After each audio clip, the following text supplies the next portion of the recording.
بسم الله الرحمن الرحيم.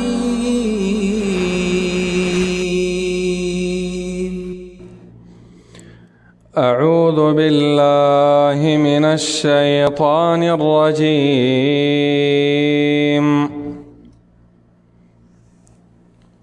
وقضى ربك ألا تعبدوا إلا إياه وبالوالدين إحسانا إما يبلغن عندك الكبر أحدهما أو كلاهما فلا تقل لهما أف ولا تنهرهما وقل لهما قولا كريما واخفض لهما جناح الذل من الرحمة وقل رب ارحمهما كما ربياني صغيرا ربكم أعلم بما في نفوسكم إن تكونوا صالحين فإنه كان للأوابين غفورا. سورة الإسراء سورة بني إسرائيل ورتهم وي پنځلسم اسپاره ده او درشتم نمبر آیات ده. په دې آیات کې او د دې نه مخکې آیات کې الله رب العالمین داسې اسباب بیانوي، داسې اعمال کې انسان هغه په خپل عمل کې راولي نو د عذابونو نه بچ کېږي. یو عمل داو چې د الله سره به شریک او برخدار نه جوړي. دویم په دې آیات کې چې د مور او د پلار سره احسان کول، مور او پلار سره نیکی کول، مور او پلار خبره منل، مور او پلار خوشالول.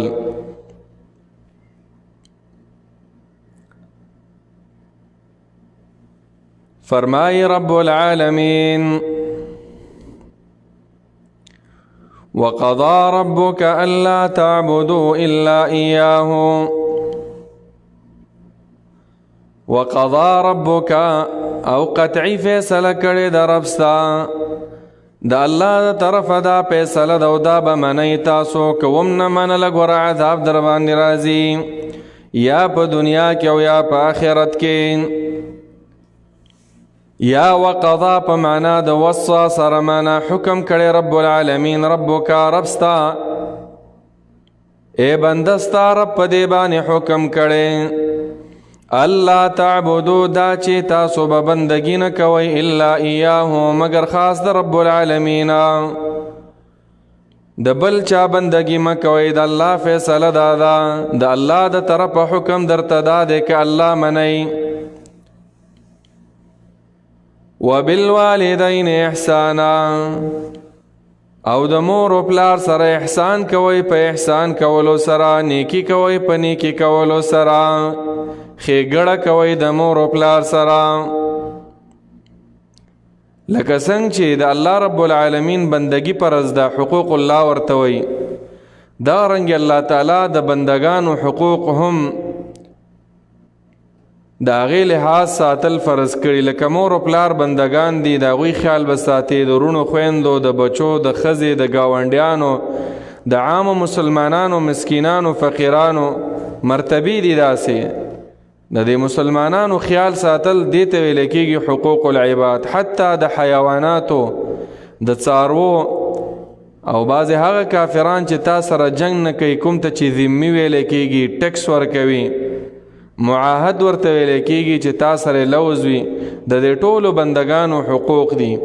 خو د ټولو نه ډېر حقوق په دې بندگانو کې د مور او د پلار دي. نو الله ځکه ځان سره ذکر کوي چې زما بندگی وکئ او ورسره د مور او پلار سره احسان او نیکی کوئ. تاسو علماء لیکلي چې قرآن کې دا حکم ډېر راځي وَإِذْ أَخَذْنَا مِيثَاقَ بَنِي إِسْرَائِيلَ أَلَّا تَعْبُدُوا إِلَّا اللَّهَ وَبِالْوَالِدَيْنِ إِحْسَانًا. د مور او پلار سره نیکی کوئ او د الله رب العالمین بندگی کوئ. که یو سړی ډیر تهجد گزار دی، ډیر صدقې او ډیر نفقات کوي د الله رب العالمین په لار کې، خو چې مور او پلار ته ناراضه وي دا عبادت هم الله رب العالمین نه قبلوي. حدیث کې هم داسې راغلي چې لا يقبل الله، او بعض روایتو کې داسې راغلي چې لا يدخل الجنة قاطع رحم. هغه سړی چې مور او پلار ته خپوي ولو که نیک عمل وي نو دی به جنت ته داخل نشي. په روایت د بخاری په صحیح ادب المفرد کې راغلی چې الله د هغه انسان عمل نه قبلی چې مور او پلار ته خپوي، بره نه خیجي عملي. رضا الرب فی رضا الوالد وسخط الرب فی سخط الوالد. د الله غصه هغه د مور او پلار په غصه او په خفګان کې ده، او د الله رضا د الله خوشحالي د مور او پلار په خوشحالۍ کې ده. نو ځان ته ګوره چې تا نه څومره مور او پلار خوشحاله دي او څومره کوشش کې. نو رب العالمین فرمایي وقضا ربک، اټله فیصله کړې ده، قطعي فیصله کړې ده، کلکه فیصله کړې ده او حکم کړی دی ربک رب ستا الله تعبدو چې تاسو به بندګي نه کوئ الا ایاه مگر د الله تعالی، وبالوالدین احسان به کوئ د مور او پلار سره، ښېګړه به کوئ د مور او پلار سره، احسانا په نیکۍ کولو سره او په ښېګړه کولو سره مور او پلار به خوشحاله ساتي. احسان مور او پلار مخه پکوه، د مور او پلار خرچه وټاوه، مور او پلار ته خوږې خبرې کوه، د مور او پلار د خبرو په مقابل کې د خپل بچو د ښځې خبرې له ترجیح ورکوه چې په حقه وي مور او پلار دی، د هغوی خدمت کوه، هغوی له غمونه مه راوړه. دې ټولو ته احسان ویلی کېږي. خو الله یې لږ وضاحت کوي، یو څو مثالونه. لکه مثال اما یبلغن عندک الکبر احدهما، اما یبلغن کچری ورسیږي عندک استا په ژوند کې اے بنده الکبر بوډاوالی او زوړوالی ته ورسیږي. څوک ورسیږي؟ احدهما یو د دې مور او پلار نه، یا د پلار بوډا شي او سپینګیری شي، یا د مور بوډۍ شي سپین سری شي، او کلاهما یا دا دواړه بوډاګان شي زاړه شي. نو فلا تقل لهما موایا دغې دواړو ته افن د اف قدر کلمه. اف د غم په وخت کې او د غصې په وخت کې د سړي د خولې نه چې دا کلمه راوځي اف، دا یو عام لفظ دی په انګریزۍ کې، په پښتو کې، په عربۍ کې ټول خلک یې وایي. مور او پلار په مخ کې به دغه اسویلی به هم نه کوي چې مور او پلار پې خفه شي. پاتې لا دا مور او پلار ته خبرې ورګرځول او د خپلې ښځې او د بچو په سر خپل مور په بېعزته کول، دا خو بالکل ګناه کبیره کبیره ده. الله وایي چې دومره ذره برابر به مور او پلار ته نیغه خبره نه کوي. بوډاوالی ذکر کړی، وجه دا ده چې په بوډاوالي کې مور او پلار لږ ډېر محتاجه وي. یو خو دماغو کار پرېښی وي، نسیان پې ډېر راځي، او نور اسې خو پلار کې زور ډېر وي نو بچی ورله مخې اصل هم نشي راتلی. خو چې بوډا شي نو دا بچی پې ډېر نیغ نیغ ورځي. الله وایي چې داسې مه کوه. ولا تنهرهما ومرټه دا دواړه، ای د اف کلمه مه وایه، د غم هغه اظهار مه کوه د مور او پلار په مخ کې. ولا تنهرهما ومرټه دې دواړو لره، څه معنی لاس مه پورته کوه په دې دواړو، ردې بدې ورته مه وایه، کنځلې ورته مه کوه. بالکل په دوی باندې شفقت کوه، د هغوی په مخ کې داسې یو کار مه کوه چې مور او پلار پې خفه کېږي. وقل لهما قولا کریما، او په دې هم نه خلاصېږي بلکې نرمې نرمې خبرې به کوې د مور او پلار سره. او دا ګوره ستا د طرفه احسان نه دی، دا د الله د طرفه په تا باندې حکم فرض دی چې خامخا به مور او پلار سره داسې کې. که ودې نه کړه الله وایي زه عذاب به در کومه. وقل لهما وایه د مور او پلار ته قولا وینا کریما پسته پسته عزتمنده خوږه خوږه. اواز چې د ورته کو بابا جان ورته ویوه، مور جانې ورته وایه، او چې تا ته اواز وکړو چې بچیه نو قربان او زار ورته وایه. نرمې نرمې خبرې کوه مور او پلار ته. سخت خبرې باندې کې دا بنوي چې پلار ته بوډا او مور ته بوډۍ وي سپک الفاظ بنوي مورجانی ابي جانی بابا جانا پلار جانا د عزت کلمه پسته کلمه به د مور او پلار سره استعمالې او اسنه چې صرف خله دی خواږوي او عمل در کې نوي د مور او پلار خدمت نه کې الله وای ګور صرف په خواږه ژبم نه خلاصيږي واخفض لهما خکتک لهما د مور او پلار ته جناح الذل هغه وزر د عاجزي معنا دا وګه د عاجزي ورته ټیټکا چې صدر ته وای ورته بالکل بابا جی زبدا سے کوما ها دس یو کار چا کې شرکو ګناه و د الله خلاف هغه بول نه مني باقی د دنیا په امورو کې چې درته سوی دا ورلمنا وقر رب ارحمهما او ظالم دعا کولا سن پرتکوا مور او پلار په دعا کې یادوا رب ارحمهما یا رب زما ارحمهما رحمك زما په دې مور او پلار باندې رحم دې ته ای الله روغ صحت ورلور کې ای الله د منځونو د بندګۍ او طاقت ورلور کې کمړوي رب العالمین د قبر د جنت د باغې چونه و باغې چو ګرځي ای الله سوال او جواب آسان کې ای الله د قبر د سخت ژوندۍ ورته آسان کې دغه د تیارو ژوندۍ دا ورته رڼا کې نم کنومت العروس د واده د شپې په شان د شپه په دې قبر کې ور باندې تیر کې په ورځ د قیامت د مسلمانانو په سپونو کې راپورته کې د کوثر اوبه ور باندې وس کولې کې عمل نامه ورته په خیل اسماني ملاو کې په پولیس رات د سپرغې په شان د تیر کې ان تر دې رب العالمین جنت ته ورسه د جهنم نه وساتي دا دعاګانې بکې مور پلار ته الله فرمای وقر رب ارحمهما اے رب زما ارحمېږي رحم وکې زما په دې مور او پلار باندې کما ربیانی لکه څنګه چې تربیت کړو کما یا په معنا د لما دی ولی په رحم وکې د دې وجنا چې تربیت او پالنه کړو زما صغیرن په وړو کوالی کې د پلار او مور تاسو سره څومره سختی تیرا کړی دا چې تبا جړې دی دوی به درته شوګیر کو چې ته به بیمار وي دوی به بیمارانو پلار به ستړی راغی او تا به په چغو باندې شروع کړه ټوله شپم شوګیر او د ورځ ټوله دیړي مور به دغه شانې تا سره تکلیف تیرو او اوس چې ځوان شي په قوت کې رالی د خپلې ښځې په سر د پیسو په سر د جایداد په سر د بد اخلاقۍ په سر باندې مور او پلار پرېږدي داسې به نه کې حدیث کې راغلی دی نبی علیه الصلاة والسلام صحابه کرام ته ویل الا ادلکم باکبر الکبائر لوی لوی گناهونه درته وخم صحابه ویل او و الله سره شریک جوړول او عقوق الوالدین او مور او پلار خپه کول د دینه بل غټه ګناه نشته په بندگانو په حقوقو کې نبی علیہ السلام ګوره جهاد څومره غټ عمل لې نبی علیہ السلام ته یو سړی راغی د الله پیغمبر جهاد مې ډېر خوښ دی او تا سره زما اجازه راکړه ورته مور دې شته وی او وی لاړ شه د مور او پلار خدمت کوه فإن الجنة عند رجليها بعض روایتو کې راځي فلزمها لاړ شه مور او پلار سره یو ځای شه جنت هم دلته د مور او پلار خدمت وکا نو نبی علیہ السلام د جهاد نه صحابي راستون کو چې ورشه د مور او پلار خدمت وکوا حدیث مطلب دا دی د مور او پلار خدمت د جهاد نه موچته مرتبه ده خاص کر هغه وخت لکه قرآن چې ذکر کړي چې څوک نه بوډاګانی د مور او پلار خدمت کول دا معمولی مسلې نه دي عزیزانو ګوره دا فرضي مسائل دي او چې مور او پلار سره ښه کې دا ستاسو احسان نه دی د پلار احسان دی که دا پلار نه وي ته به چېرته وي الله ځکه وایي چې ستا په دې دنیا کې د وجود دوه سبب دی یو د الله فضل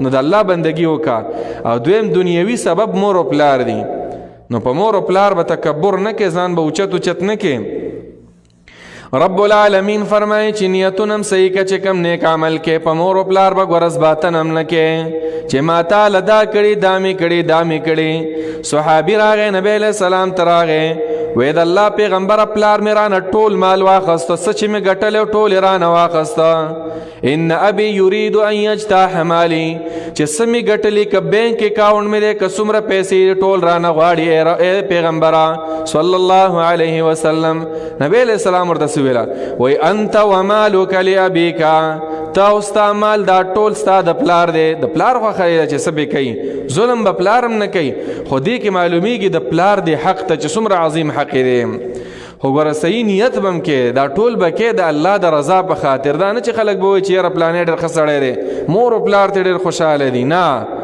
د الله دپاره به دا کارونه کوي، زړه کې به د اراده دی چې زما رب ماته ویلی دي ماله به په دې باندې جنت راکوي. او د مور و پلار ډېر احسان کوي عزیزانو، مور و پلار دعا واخلئ، د مور و پلار خدمت وکړئ. بعضې خلک د مور و پلار د خدمت په دې خاطر کوي چې دعا راته وکړي، دا نیت هم مه کوئ چې ته په دې خاطر مور و پلار سره کې چې ما ته دعا وکړي، هغه هسې هم دعا تا ته کوي. د دعا په عوض کې نه مور و پلار تا د خود به خود دعا کوي. ته دا نیت کوه چې الله ته رانه راضي شي، الله دا مور و پلار رانه راضي بس، نور هغه ته غیر اختیاري هم دعاګانې کوي. نو رب العالمین فرمایي چې نیتونه صحیح که ربکم اعلمو. دا دعا غوښتل دا بعضې علماو لیکلي چې چا سره ښه کې داسې به ورته نه وی چې ما ته دعا وکړه، یو هسې چا ته ویلی شي چې دعا راته وکړه، خو چې چا سره د ښه کول دا به نه وی چې ما ته دعا وکړه. دا داسې شو لکه ته چې بدل غواړې، عوض غواړې. په سورة الدهر الانسان کې سورة الانسان سورة الدهر کې یو آیات دی چې کله دا نیکان خلکه د چا سره ښه کوي نو هغوی د دوی نه بدلې نه غواړي. علماو لیکلي د دغه بدلې یو مطلب دا دی چې چاته نه وایي چې ما ته دعا وکړه. قرآن کې الله فرمایي ويطعمون الطعام على حبه مسکینا ویتیما واسیرا. د مؤمنانو او د جنتیانو صفت دا دی چې مسکین او یتیم او بندي ته به طعام ورکوي، خدا به وایي انما نطعمکم لوجه الله، مونږ چې در لصدر کو دا د الله د وجه نه په زړه کې دا وایي لا نريد منکم جزاء ولا شکورا، نه غواړو مونږ د تاسو نه څه بدله او نه شکر کول چې تاسو زمونږ شکریا ادا کوئ. نه، مؤمن به صرف د الله دپاره کوي. د جزاء کې شیخ الاسلام ابن تیمیه رحمه الله یو تفسیر را نقل کړی وی چې څوک چاته وایي چې څوک ښه ورسره کوي لکه روپۍ ول ورکوي به ته چې ما ته دعا کوه، دا مطالبه هم چا نه کوي، هغه هسې هم تا ته دعا کوي، د الله دپاره ته ورکوه. نو مور و پلار سره ښه کوه په دې نیت چې الله رانه راضي شي او مور و پلار مې خوشحاله شي، هغه هسې هم درته دعا کوي. نو رب العالمین فرمایي ربکم اعلم بما فی نفوسکم، رب ستاسو اعلم ډېر پوهه دی بما فی نفوسکم په هغه څه باندې فی نفوسکم چې په زړونو ستاسو کې دي، یعنی نیتونو ته ستاسو رب ستاسو نیتونو ته ګوري. که مور و پلار سره ښه کې او نیت دې خراب وي بس وایي مړه والله څه وکړو، بس بوډاګان دي نو بس د کور نه شړلی هم نه شو، بس دوی ته بس ناستي بس وتلی تې نه شو. دا بعضې خلک به تاسو یې نه داسې وایي الفاظ، الله وایي داسې مه کوه، نیت صحیح کوه. دا تا ستا په وستا ته محتاج دی مور و پلار دی، ته چې ورته محتاج وي وړوکی وي تا سره څومره سخته تېروله. ان تکونو صالحین کچیر شی تاسو یی تاسو صالحین نیکانو نه مراد د خپلو والدینو سره، نو رب العالمین به تاسو ته بخښنې وکړي، الله به تاسو معاف کړي، الله به ستاسو له ترقي درکړي. ځکه فانه یقینا الله تعالی کان دی للاوابین ډېرو توبه کوونکو ته. اواب کې مبالغه ده چې ډېرې توبې وباسي، ګناه ته کېږي فورا توبه وباسي او اسم توبې وباسي چې یا الله ما معاف کړي، یا الله د جهنم د عذاب نه مې بچ کړي، یا الله ما نه ډېرې غلطۍ نه شوي. نو رب العالمین د داسې بندگانو دپاره اواب چې ډېر رجوع کوونکی وي الله ته، غفورا بخنه کوونکی دی. اشاره د مور و پلار سره چې ښه کې نو الله رب العالمین به دې بخي. وآت ذا القربى حقه والمسكين وابن السبيل ولا تبذر تبذيرا. په دې آیات کې الله رب العالمین د والدینو د حق نه وروسته د خپلو خپلوانو هغه حقوق بیانوي چې خپلو خپلوانو سره ښه سلوک کوه. وآت ذا القربى او ورکوه خپلوانو ته، وآت ورکوه ذا القربى خاوند خپل ولی چې ستا خپل دی، ورور دی دی، خور دی ده، بچی دی ښځه دی ده، ترونه دی، کاکاګان دی، ماماګان دی، دوی ټولو لا ورکوه حقه حق د هغه، حق وله ورکه. حق نه مراد راشه درشه ورسره کوه. حق نه مراد که په میراث کې در سره شریک او تا په میراث باندې خېټه اچولې وي داسې مه کوه. اکثره ورونه چې وي د پلار نه میراث پاتې شي خویندو له حق نه ورکوي، ولو که غټ اجیسی وي او ولو که غټ مولویسی وي او ساز مشهوري، خو چې دغه د خور حق دی په دې خېټه کې پروتي رب العالمین دې نه بخي.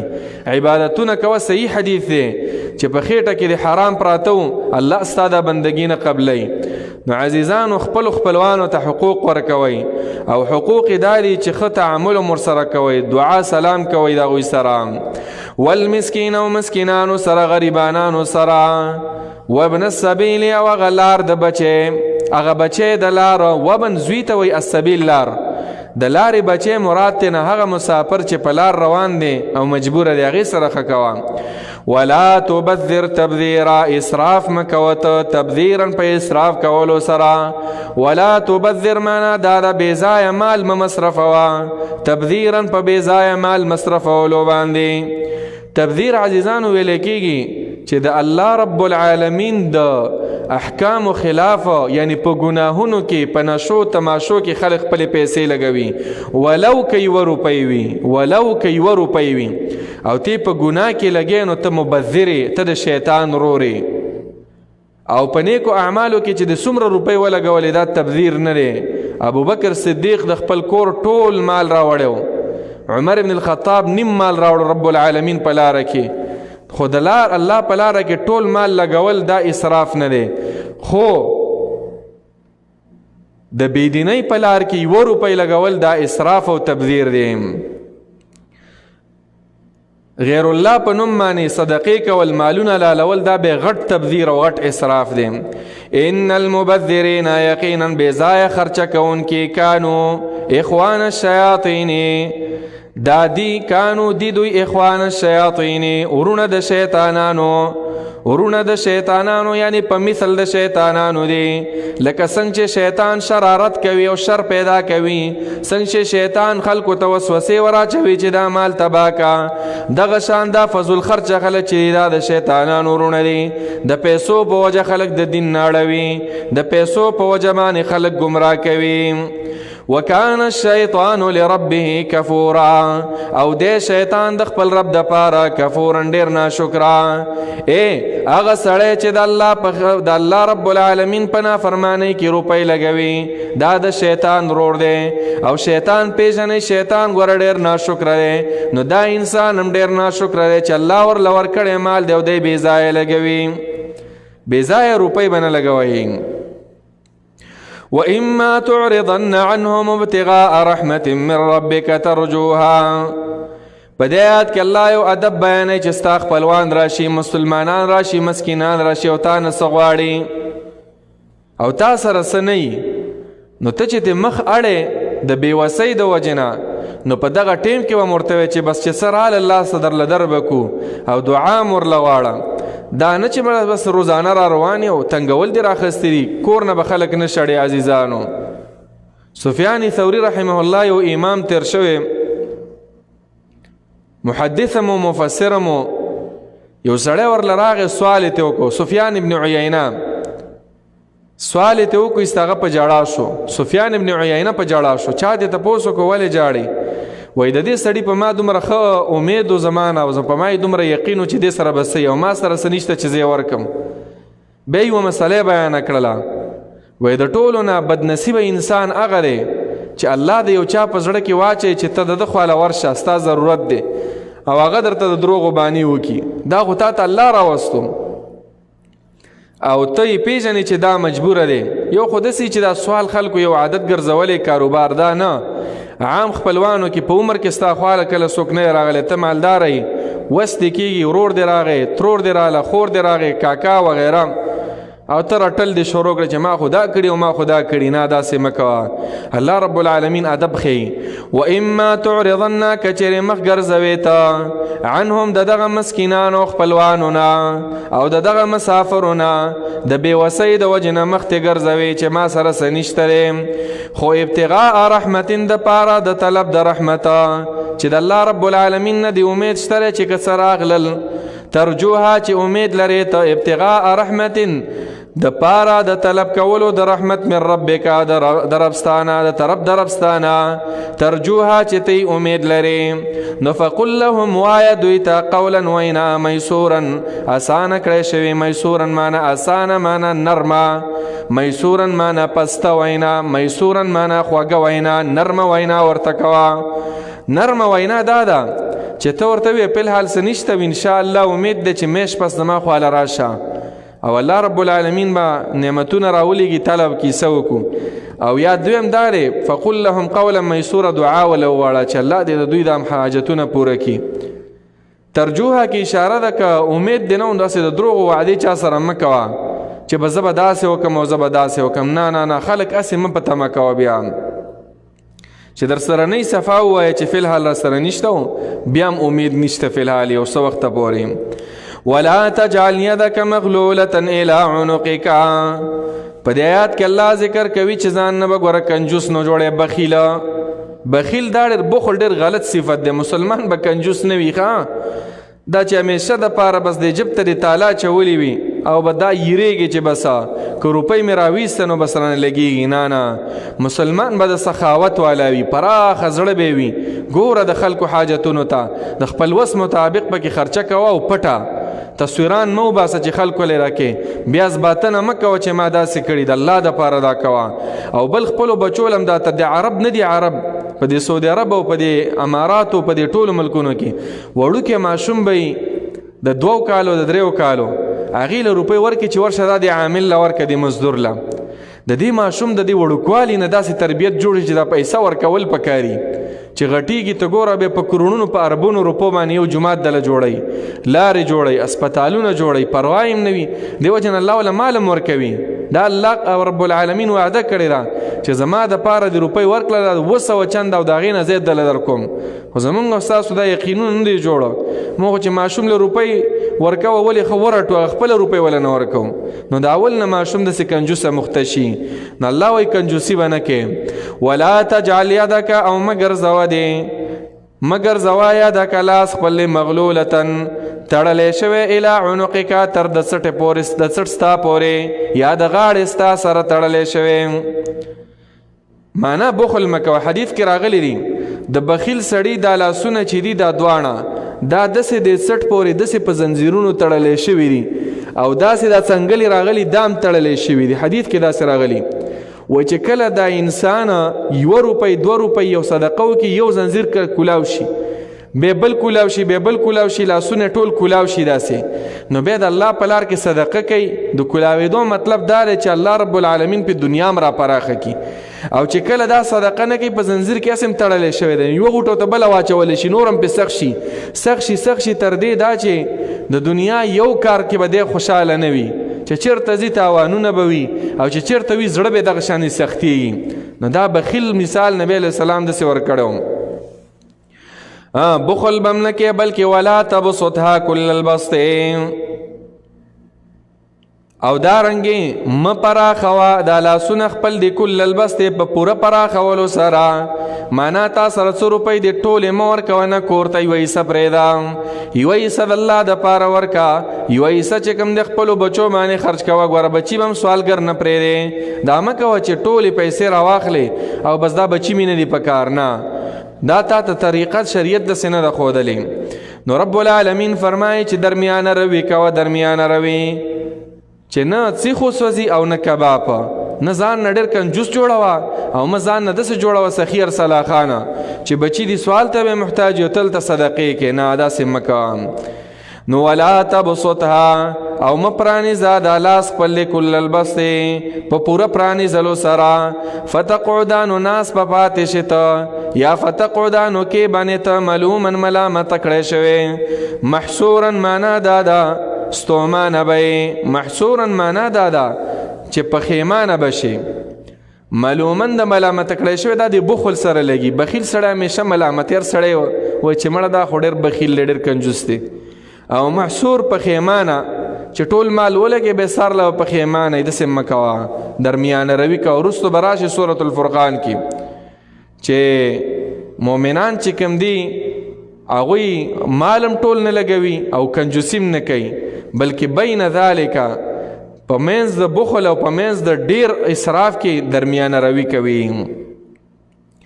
ان ربک یبسط الرزق لمن یشاء ویقدر، یقینا رب ستا چې یبسط الرزق فراخوي د رزق لرا، پراخوي رزق لرا، لمن یشاء چاته چې وغواړي الله تعالی، ویقدر او تنګوي چاته چې وغواړي. اے رزق پراخي وردا د الله تعالی په لاس کې دا په کنجوسۍ باندې ګوره مال نه زیاتی کستا دا خیال وي چې زبا په دې کنجوسۍ باندې مال زیات کما ويقدر او دارنګ تنګواله را ولی الله رب العالمین چې بچا باندې خوښ شي نو دا مو وای چې په مال خرج کولو سره به زما د مال کم شینا پیغمبر قسم کړی دی ګوره قسم ته د پیغمبر ضرورت هم نشته پیغمبر خبره سم رښتیا وي نبی علیہ الصلوۃ والسلام وی ثلاثه اقسم علیهن زما دی قسم وی چې پدری شیزونو معنی سمانه پدری شیزونو قسم می دی په الله تعالی وی چې دا درې شیزونه حق دي یو دا دی چې ما نقصت صدقه من مال په صدقې سره مال دا نه کمیږي په صدقې سره مال زیاتیږي پیغمبر قسم کړی دی پدې فرشتہ راځي هر سحر دا دعا کوي اللهم اعطي منفقا خلف الله چې څوک خرچه کوي الله نور مولا ورکي او خیرام کوي اللهم اعطي ممسكا تلف او څوک کنجوسي الله د اشتمته والی نو زمونږ استاد دعا بقبليږي یا نه ځکه ګناګاران یو فرشته خو بالکل ګنا نه کوي دغه دعا قبول ده خیرایم قبول ده نو عزیزانو درمیان روي کول پکار دي بخل او کنجوسینه خاص کر د رمضان په د میاش کې تاسو په خپل گاوند کې وګورئ څومره غریبانان مسکینان خلک شته خاص کر زه د مسافر ورونو ته يم چې کم په د عربو کې دي په بهر ملکونو کې دي چې تخپل کور ته په لکونو روپۍ لګي نو په دې د روزې په دې میاش کې د یو غریبي کورنۍ کفالت هم کوا هغوی ته هم لګه خپلوانو ته چې ته د خپلوانو بوج پورته کې او بل سړی د بل خپلوانو په معاشره کې غربت ختمیږي په دې سره او رب العالمین بدر رزق پراخه درکې او نوم مکوا فیسبوک له مو ورکوا تصویران مو باسا د الله سره دا تجارت کوا اچاته ایون خپل پلار مخبره وا خپل مور مخبره وا خپل رور او خور مخبره وا اکثره د کور کې دا کینی مینی زیتی وي څوک چاله مشورم نور کې چې دوی چې زمي ترور سره کوم ماما سره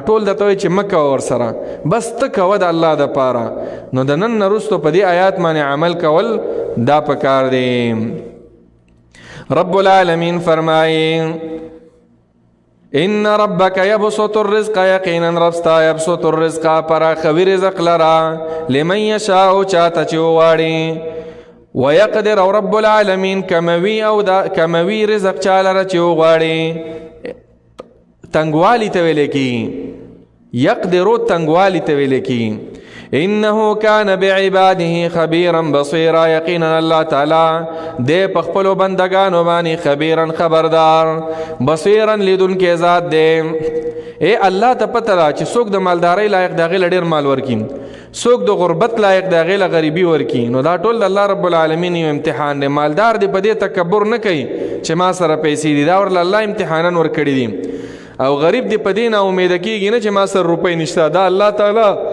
امتحانن ته غریب ګرځولې چې ته صبر کې او کنه کې ولا تقتلوا اولادکم خشیه املاق نحن نرزقهم واياكم په دې آیات کې الله رب العالمین یو بل سبب بیانوي چې عذابونه به څنګه لري کیږي عذابونه په دې لري کیږي ور چې د چاوینه متو یوي تاسو په حق باندې مړی مکوي پدینو مو پدینو باندې خلق مو وجنی د خلکو خزمه کونډه کوي بچی ما یتیمانان کوي مین د مبوروي د خلکو خپل لوریان مو وجنی خپل بچی مو وجنی په پوله پټی باندې په معمولی په یولیش دولیش تزمکو باندې خلق مو وجنی قتل کول لوی ګناه ده ازمن په پښتنو کې ادا معمولی ګنام چاته نخکاری عزیزانو قاتل سړی د دې ډیره سخت سزا ده الله رب العالمین غضب دے پی د الله لعنت دے الله به جهنم ته لګي خالدن ډیر موده به جهنم کې پروت وي وینه چې د چا په تن کې پرتوي معنا دا چې لاسونه د رنگ وي د چا په وینو باندې دا د شرک نه رسو دا غټه ګناه ده نو رب العالمین فرمای ولا تقتلوا اولادکم جاهلیت والا بدا سے کول چې خپل بچی به وجل چې د رزق څوک ور کوي وسم کو څوک منصوبه بندي په دی وجه باندې کوي چې یرا د ډیوټي او د تعلیم خرچه او دا خرچې ډېری دی کور کوي بسنګ کوم دا هم دغه د جاهلیت مرګونه دي نه په دین نیت معنی با بچی نه وجنی چې دل برزق څوک ورکه الله فرمایي ولا تقتلوا اولادکم موجنی تاسو اولادکم بچی خپلا خشیت املاق د وجه د وره د لوږې نه چې دی له رزق څوک ورکوي. الله رب العالمین فرمایي نحن نرزقهم، مونږ رزق ورکو دغه بچو ستاسو ته، و ایاکم او تاسو ته. الله دا بچي ورله مخکې کړه چې ورستغه بچي چې ور درله ما پیدا کړي دي، د دوی رزق بندوبست ما کړی، لکه څنګه چې تاسو له رزق در کوم داسې بس تاسو بچوله. بلکې رب العالمین کله بچوله ډېر پراخه رزق ورکړي، ته یې وجنې او هغه تعالی دومره پیسې وګټي چې شمارلی هم نشي. ان قتلهم یقینا وجل د دې بچو چې دی کان خطا دی دا ګناه کبیرا ډېره لویه. خطا معنی ګناه، خطیئه نه دی، خطیئه ګناه ته ویل کېږي. ولا تقربوا الزنا انه كان فاحشه وساء سبيلا. په دې آیتونو کې الله تعالی نور هم داسې احکام بیانوي چې د دې کارونو نه منع شي او داسې وکړي. هغه منع کېدو کارونو کې یو دا دی چې ولا تقربوا الزنا، منې نږدې کېږئ تاسو زنا ته، انه كان فاحشه، یقینا دا زنا چې ده دا فاحشة بحیائی، دا یو قبیح کار دی، عقل بدگنی او شرع بدگنی. وساء سبیلا، وساء سبیلا او بدلار دا زنا. ځکه فتنې ته پیدا کیږي، د چا خور د چا مور د چا لور ته په بد نظر چې دی وکتل تا خو به څوک نه پرېږدي، او نورې فتنې نسل دې سره خرابېږي، حرمونې پیدا کیږي. الله ګوره قرآن کې داسې ویلي ولا تقربوا الزنا، نږدې کېږئ مرتمه، داسې نه دی ویلي چې ولا تزنو، زنا مه کوئ. لا تقربو کې اشاره ده چې کول خو غټ جرم دی، خو ورنږدې کېږئ هم داسې آلات مه پیدا کوئ چې ګناه ته نږدې شئ. لکه نن سبا دا الکترانکس وسایل خپلو بچو ته دا مه مهیا کوئ، او که بچي له دې ورکو بیا پې اشراف کوه چې زما دا بچی په دې موبایل څه کوي. ځکه دا آلات د ګناه دي. اول چې کوم دی ګانې وي، بیا ډرامې او بیا پسې نور او بیا پسې نوره، تر دې دا چې ایسته بس بیا یاراني شي، بیا ګناه شي. دا ټول الله رب العالمین وایي دې ته نږدې کېږئ، اما د ګناه اسباب ته مه نږدې کېږئ د زنا، ولې په دې زنا کې به بیا واقع شئ. بل الله تعالی مونږ منع کوي د نفس د وجلو نه. عام مسلمانان مه وژنئ، عام انسانان مه وژنئ، خپل بچی مه وژنئ. اوس رب العالمین مونږ ته فرمایي ولا تقتلوا النفس، او مه وژنئ تاسو النفس هیڅ یو نفس لره، التي هغه حرم الله چې حرام کړی دی الله تعالی، وجل د هغې الا بالحق، مگر په حق سره. په حق سره وجلی شي، حکومت وقت به په حق سره وجني. اسلامی بادشاہ، مسلمان بادشاہ، دا دغه وظیفه او دغه ډیوټي ده.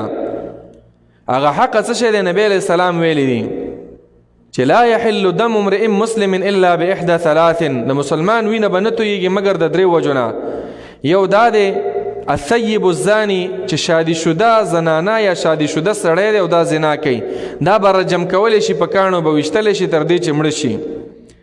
او دویم المفارق عن الجماعه، چې اسلام دین پریدي یهودي شي، مونځ کو نور مونځ نه کوم زه یهودي ما، حج کو نور حجونه نه کوم، روجې نیوله نورې روجې نه نیسم، بل طرف ته مونځونه شروع کی، مسجد اقصی طرف ته شروع کړل، هندو شو د بوتانو بندگی شروع کړه، مجوسی شو د اور عبادت شروع کو، نصرانی شو د عیسی علیه السلام بندگی شروع کړه. نو چې اسلام دین پرېښودو دا به مرتد شو. ګوره مرتد دې ته ویل کېږي چې ستا دین ټول پرېږدي. مرتد دا نه دی چې ستا د پارټۍ نه څوک واوړي دا مرتد شو، کافر شو. ستا په فتوا باندې سړی نه مرتد کېږي، ستا په فتوا مرتدي، نو په دنیا کې ستا نه علاوه څوک مسلمان بیا نشته. چې اوس تا یو سړي تا ته ویل چې دا مرتد دی، ته وګوره چې دا مونځ کوم طرف ته کوي. که مونځ کعبې ته کو د دې ملا فتوا غلطه ده بیا. او ته وګوره چې روژه نیسي، که روژه د رمضان په میاشت کې نیوله د ملا فتوا غلطه ده، که تلاوت د قرآن کوه او کولی شو د ملا فتوا غلطه ده. د غټ اختر په ورځ باندې مال علاله د الله دپاره د ملا فتوا غلطه ده. ځکه نبی علیه السلام داسې ویلي من صلی صلاتنا، څوک چې زمونږ دې قبلې ته مونځ کوي، واکل ذبیحتنا، او زمونږ په شانتې مال حلالوي د الله په نوم باندې، او کعبې طرف ته قبله، کعبه خپله قبله ګڼي، او ایمان په الله تعالی باندې راوړی وي، نو دا مسلم دی، د دې وینه به نه تویې. په حق باندې دا چې صحیح مرتد د دین نه واوړي. او دریم نبی علیہ السلام فرمایي چې قاتل وي، قاتل سر به کټ کوي، حکومت وقت هغه به د دنه سر کټ کوي، قصاص به کوي. ومن قتل مظلوما فقد جعلنا لوليه. اوس په دې ځای کې الله رب العالمین یو ادب بیانوي د دې مقتول وارثانو ته چې تا نه چا مړی وکړ، الله تعالی حق درکړی دی چې ته د دغه سړی راکش کې عدالت ته محکمې ته او هغه هم د هغې نه هم سر کټ کړی شي. خو ته به داسې نه کوې چې ظلم کې هغې ظلم کړی دی او ته څنګه چلو کې ته د هغې نه پسې درې ولیشتې وراخوا شي. الله یې خپله تفصیل بیانوي. ومن قتل او هغه څوک چې ووجلی شو مظلوما په داسې حال کې چې مظلوم و بې ګناه څوک مړ شو، بې ګناه مړي لکه نن سبا چې کېږي. فقد جعلنا نو یقینا ګرځولی دی مونږه لولیه وارث د دغه مقتول د پاره، یعنی مونږ ورله ورکړی دی طاقت ګرځولی مو دی د پاره د وارث د دغه مقتوله. څه شی م ورکړی دی؟ سلطانا طاقت م ورکړی، اختیار م ورکړی دی چې د قاتل نه ته انتقام اخستی شي، انتقام ته واخله په شرعي طریقه باندې. شرعي طریقه څنګه ده؟ الله خپل تشریح بیانوي. فلا یسرف فی القتل، نو زیاتې به نه کې په وجلو کې. زیاتې په وجلو کې لکه پښتانه چې کوي، مړی د نه یو کړی دا لړ شي ورور وله مړ کي، ورور غریبي د ځان نه خبر هم نه وي.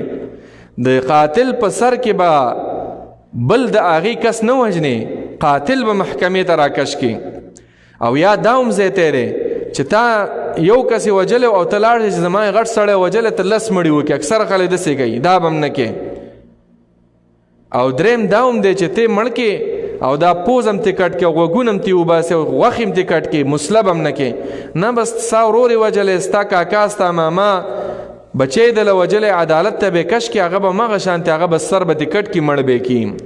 انه کان منصورا، یقینا دا انه یقینا دا مقتول چې کوم دی د منصورا مدد کړی شوی د سره، یعنی الله د ده دپاره مدد را لېږلی چې دا قاتل به ګرفتار کړی شي او دی به ووجلی شي. ولا تقربوا مال اليتيم، یو بل ادب من الله تعالی بیانوي چې ګوره حرام مخورئ ای زما بندگانو. خو په حرامو کې د ټولو نه غټ حرام دا دی چې د یتیمانو مالونه مخورئ. خوړل لاسه کې چې نږدې کېږئ مور ته، ولا تقربوا من نږدې کېږئ تاسو مال الیتیم مال د یتیمانو ته، الا بالتي مگر په هغه طریقه هي احسنو چې هغه ډېره ښکلې وي، هي احسنو چې هغه ډېره ښایسته وي.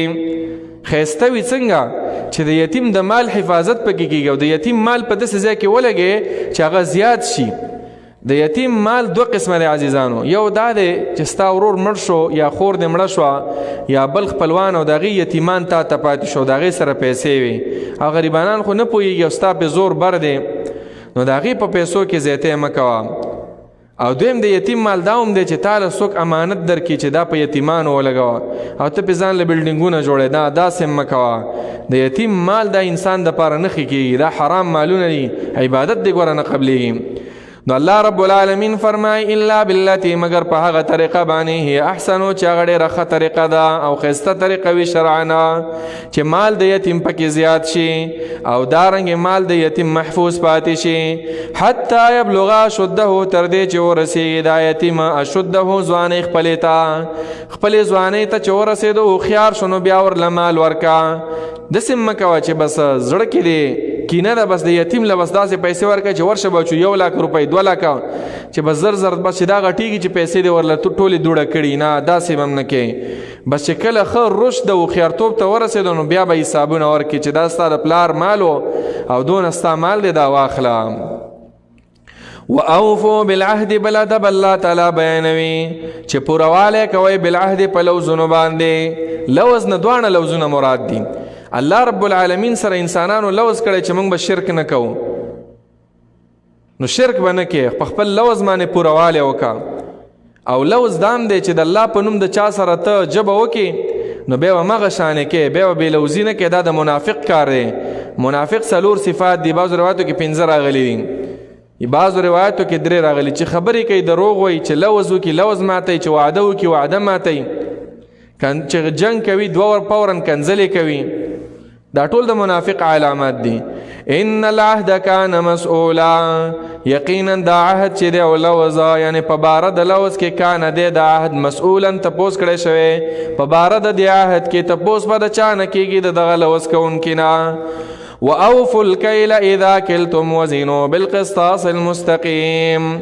الله تعالی اوس دې کې بل ادب بیانوي چې کلم تاسو چانه څه شیخ لې په چې تول معنی وي نو ګوره د هغې نه تاسو پوره اخلئ، نو چې بل نه ورکوئ پورې ورکوئ. په تول کې نقصان مه کوئ، په پیمانه کې نقصان مه کوئ.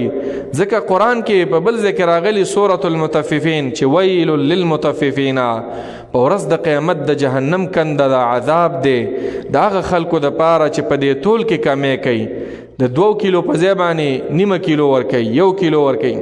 او دا اکثر دا غټ ډیلران نه دوی کوي، دا د رنګونو کاروبار چې څوک کوي، دا د وریجو کاروبار کوي. 1 کیلو 2 کیلو د وړو هسې په بورۍ لیکلي 20 کیلو چې به یې وتلې 18 کیلو وي. داسې خلک ګټه نشي کولی، اخرت ځان له برباد کو د خپلو بچو دپاره، د دنیا د یو 2 ورځې زندګۍ دپاره. او د دې سخت وعید هم راغلی. د شعیب علیه السلام دا قوم چې تباه شو، مخکې صورتونو کې هم تیر شوي دي. یو وجه غټه هغه دا وه چې د هغې قوم به په دې تول کې کموالی کوو، د بل نه به پوره اخسته او بل چې به ورکو نو کم به ورکو. نو الله فرمایي واوفوا الکیل، او پوره کوئ تاسو پیمانه، اذا کلتم کله چې تاسو پیمانه کوئ، وزنوا بالقسطاس، او تول کوئ بالقسطاس په تله المستقیم برابره. یعنی ګوره زیاتی مه کوئ، د چا حق مه خورئ.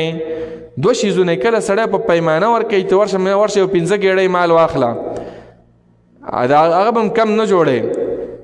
پخوا به داسې و چې داسې لوټې به جوړې کړې وې سواع و، په هغې به یې راخسته او خلکو له به ورکول. اوس هم لکه مثلا د اوس نږدې وخت کې دا اوس خو په کیلوګانو شو، دا په یو شوده چې به په دې کلو کې خرڅېدل، نو داسې یو لوښی به جوړ کړی و، په هغې به یې ورکول. نو داسې به نه کوې چې د 20 روپو لوښی وي د 100 روپو، او ته په منځ کې بس نیم کې او بس درې وراړې د هغې د سترګو په مخ کې دوکه ورله ورکړې. نه، داسې به نه کوې. ذالک خیر و احسن تأویلا، ذالک دا کار خیر غوره دی، و احسن او ډیر ښایسته دی، تأویلا په اعتبار د انجام سره. دا ټولو ته شامل دی. ایم خلق مو وجنئ، دارنګې زناګانو ته مه نږدې کیږئ، او دارنګې د یتیم مال مه خورئ. په تول او په پیمانه کې د اعتدال او د عدل او د انصاف نه کار واخلئ. دا ټول ستاسو دپاره غوره کارونه دي، او انجام هم ډېر ښایسته دی. انجام نه مراده الله تعالی به تاسو له ښې بدلې درکړي. ولا تقف ما لیس لک به علم، ولا تقف او مزه او مروانېږه ما لیس لک په هغه څه پسې، په هغه مسلو پسې، لیس لک چې نه وي ستا سره به په هغې باندې علم پویا او دلیله. د دې 2 مطلب دي. یو مطلب دا دی لکه اکثره خلک یو چا باندې تور لګوي، بهتان لګوي، بس تم کې نه ووایي چې یاره پلانې نه دی او خو داسې دی که تا ته پته ده ښه، او بیا دا بل چې د ټول کلی خبر کړي. او نن سبا خو سوشل میډیا دور دی، فیسبوک او یوټوب او د ټول ورکې پلانې داسې دی، د یو بل غیبتونه او دروغ وایي خلکو پسې. حالان کې د دې بهتان څومره لویه ګناه ده. یو مسلمان پسې ته تهمت تړې، ته وایې چې دا مسلمان داسې دی او هغه داسې نه وي. په ورځ د قیامت حدیث کې راغلی دی چې دا بهتاني سړی به راشي، منځونه به هم کړي، روجې به هم نیولي، مسلم شریف کې روایت دی، زکاتونه به هم ورکړي وي، د غر عمره اعمال به وي، شاته به ورپسې لکیر لګېدلی وي. دی به وایي چې رب العالمین ما پسې تهمت تړلی و، بهتان یې تړلی و، په شرمونو یې شرمولی وم. الله به وایي دا نیکیانې ته واخلي، نیکیانې به ختمې شي، بیا به ورپسې خلک روان وي.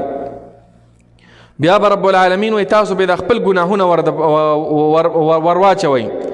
حدیث کې راغلی فطرحت علیه ثم طرح فی النار، دا ګناهونه به پې واچولی شي، زناګانې شوې، غلاګانې شوې، دروغ شو، دا ټول به په ده باندې بار شي، لاړ به شي د جهنم ته. علماو لیکلي وایي هغه کوم عابد انسان دی چې په ورځ د قیامت به د بدکارو په صفونو کې راپورته کېږي، دلته به په اول صف کې ولاړ وي او هلته به د زناکارو عذاب به درکولی کېږي. هغه دا سړی چې خپله ژبه په کنټرول کې نه ده، مسلمانانو پسې بې علمه خبرې کوي، په چا فتوی ورکوي چې دا کافر دی، په چا فتوی ورکوي چې دا بېلارې دی، او په چا فتوی ورکوي چې وینې حلاله ده، او په چا پسې نورې د عزت مسالې. دا ټول په دې بهتانونو کې راځي. عزیزانو تاسو ته پته سود په 2 قسمه دی، څه د پاسه او یا قسمه دی.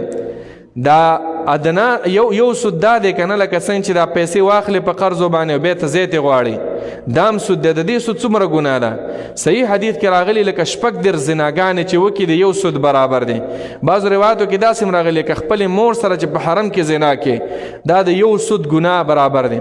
خو د ټولو نه غټ سود به څنګه دی؟ د دغې سود نه خطرناک پیغمبر ګوره داسې وایي ان من اربى الربا الاستطالة في عرض المسلم من غیر حق، چې مسلمان پسې په ناحقه خبره وکړي دا د دغې سود نه غټ سود دی. د سود غټ قسم دا دی. نو یو معنا د آیات دا شو چې چا پسې بهتان متاړه. دویم دا دی چې چا سره دلیل نه و هغې پسې مه ځه چې تا ته هر څوک څه وایي، څوک درته خوبونه وایي، څوک درته قصې وایي، بس ته زما شیخ یې، ته زما پیر یې او ته زما مولا یې، چې ته راته څه وایې بس زه یې منم. نه، لږ غونې عقل الله درکړی، تا کوم طرف ته راکش کوي. ګوره دې سړي خبرو ته چې قرآن درته وایي، حدیث درته وایي که نه نورې هسې اوتې بوتې درته وایي. نو الله وایي بې دلیلو خبرو پسې مه ځئ لکه دا مشرکان چې روان وي.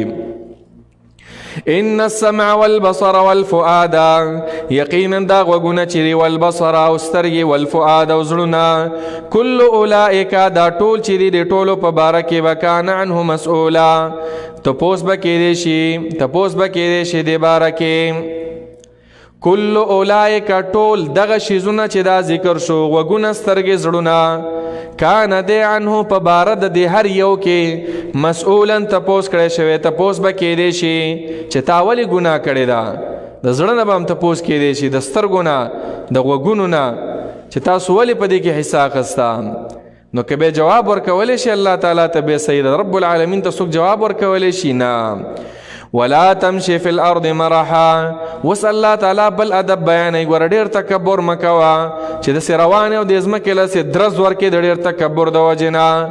الله وایي متکبري دا صرف دا تکبر دا صفت دا صرف د الله تعالی. حدیث کې راغلی چې الله فرمایي الکبریاء ردائي والعظمة ازاري، لوی او تکبر زما صفت دی. که څوک ما سره په دې کې جنگ کې او ځان کې تکبر پیدا کوي، قسمته الله وایي زه به ټوکړه ټوکړه کما. او هغه سړی چې په زړه کې تکبر وي جنت ته به لاړ نه شي.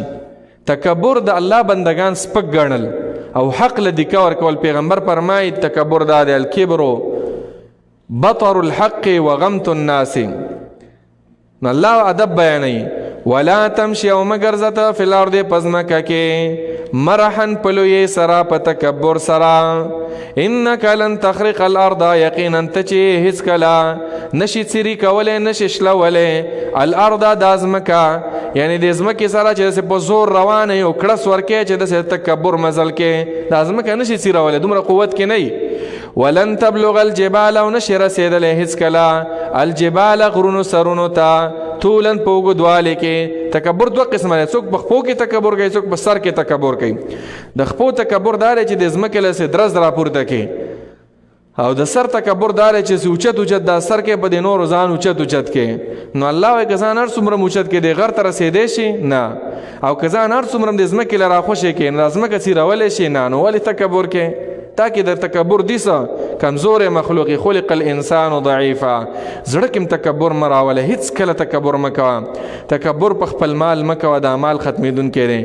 تکبر په خپل ښایست مکوه، دا مخ به دې راګونجې شي، دا غاښونه به دې وغورځېږي، دا ملا به دې راکړوپه شي. په څه شي تکبر کې؟ په دې خپل زندګۍ تکبر مکوه، دا ختمیږي مړ کېږي. په خپل ملاتړ خاندان تکبر مکوه، دا زایله کېږي. په خپل قوت، په خپل حکومت کې مثلا بادشاہي وزیری په دې معنی دغه مکوه، دا به د لاس لاړ شي، جیل ته به لاړ شي. نو دا انسان باندې د حالات راځي، په انسانانو تکبر مکوه. رب العالمین فرمایي کل ذلك كان سيئه عند ربك مكروها. کل ذلك دا ټول په دې کې کان سيئه، کل ذلك دا ټول چې دا مخکې بیان شو، کان سيئه دې بدی د هغه، یعنی بد صفتونه د چې کم دی عند ربک په نزد رب ستا باندې، مکروهن هغه ناروا دي، معنا ناخوښه دي، بد ګڼلی شوي دي. کان سیئه هغه بد صفات د دینا کم چې بیان شو، دا لکه الله رب العالمین بیان کړل، یعنی دا ټول بد صفات دي چې ما درته بیان کړله، د دینه ځان وساتئ. دا د الله په نزد باندې بد ګڼلی شوي دي. که تاسو رښتیا د الله سره مینه وي نو تاسو د دینه ځان لرې وساتئ چې د الله په مبغوضو بندگانو کې رانه شئ. ذالک مما اوحى الیک ربک من الحکمت، دا څه چې ذکر شو مما د هغه څه نو اوحى الیک چې وحی کړی دا تا ته پیغمبره، ربک رب ستا من الحکمت د حکمت د خبرونه، ولا تجعل او مگر زوا مع الله د الله تعالی سره الها اخر معبود بلا اے شریک مگر زوا د الله تعالی سره، فتلقى او بغرزول شیطا فی جهنم په جهنم کې ملوما ملامت کړه شوی، مدحورا رټل شوی، شړل شوی د الله د رحمتنا. دا کمی خبره چې درته بیان شو ګوره دا د حکمت خبره وي، دا ګوره الله تعالی بیان کړي. افاصفاكم ربكم بالبنين واتخذ من الملائكة إناثا إنكم لتقولون قولا عظيما. وس الله تعالی دلته بل خبر بیانوي، تاسو الله تعالی لوریان ثابت وي، څومره ظلم کوي تاسو. اول خو رب العالمین پاک ذات دی، داغه د پاره نه بچشته نه لوریان نه زامن نه خزا. الله قرآن کې بخپل صفا دغه الفاظ قرآن کې بیان کړي، متخذ صاحبة ولا ولدا لم یلد ولم یولد. او په دې آیات کې الله ذکر کړي. او بیا تاسو څومره ظالمانی، لکه سورۃ النحل کې تیر شو، لور د ځان د پاره نه خوښوي، ځان د پاره زامن خوښوي چې زمونږ د زامن پیدا شي، او دومره بېدبي کوي. الله رب العالمین د ټولو اولادو نه پاک دی. الله د پاره تاسو د کمزور مخلوقه هغه چې تاسو په شرمېږي هغه الله له ثابتوي. نو دې ته ویل کېږي نهایت زیات بېدبه. مشرکان په اصل کې ګستاخان دي، صحیح بېدبه هغه مشرکان دي چې شرک کوي د الله تعالی سره. نو رب العالمین فرمای افاصفاکم ربکم، آیا پس غوره کړی او آیا پس غوره کړی تاسو لرا، ربکم رب ستاسو غوره کړی تاسو لرا رب ستاسو، بالبنین په زامنو سره، واتخذ من الملائکة اناثا او نیولې دی رب العالمین من الملائکة د فرشتو نه اناثا لوریانې. آیا داسې الله کړي؟ چیرې هم داسې نه دی کړي. ځکه الله خپل جواب کوي، انکم لتقولون قولا عظیما. الله پاک د ولدنا والدنا د لوریانو نه، یقینا تاسو چې لتقولون خامخا وای تاسو قولا وینا عظیما ډیره لویه معنا ډیره خطرناک خبره کوي. رب العالمین ممرانی سی په دې باندې. خلاصه قرآن خلکو ته آداب بیانوي. قرآن ډېر ښکلی کتاب دی، د قرآن سره تعلق ساتئ او قرآن له وخت ورکوي. الله رب العالمین دې په دې آیاتونو چې کوم بیان شو په ټول قرآن باندې موږ او تاسو ته د عمل کولو توفیق راکړي، او رب العالمین دې زموږ او تاسو په ژوند کې انقلاب په قرآن سره راولي. آمین یا رب العالمین. وصلی الله وسلم علی نبینا محمد وعلى آله وصحبه اجمعین.